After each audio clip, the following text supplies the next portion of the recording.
আচ্ছা, সবাই তো খালামুনির ভিডিওটা দেখা হয়েছে। এখন হচ্ছে আমি খায়ারকে রিভিউ দেবো। যেহেতু আমার ঠান্ডা লাগছে, সবার কাছে আমি কালিজিরা ভর্তাটাই ট্রাই করি। অবশ্যই মজা হবে, কারণ খালামুনির ভর্তা কিন্তু খুবই মজা হয় আর অনেক টেস্টি হয়। ওকে, তার সাথে একটু লেবু নেবো। এই যে লেবুটা চিপে নিতে হবে। এই যে ভর্তা, আর চালগুলো এত সফট, মাশাআল্লাহ অনেক।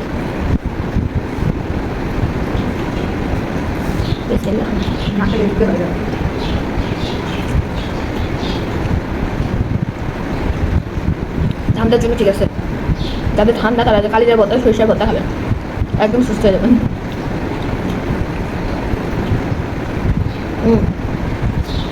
তুমি সরিষা ভর্তা যা খাইছো বুঝলে না, তো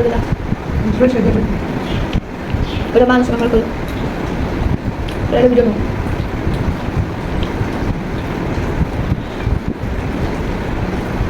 কালিজার ভর্তাটা অনেক ভালো হয়েছে।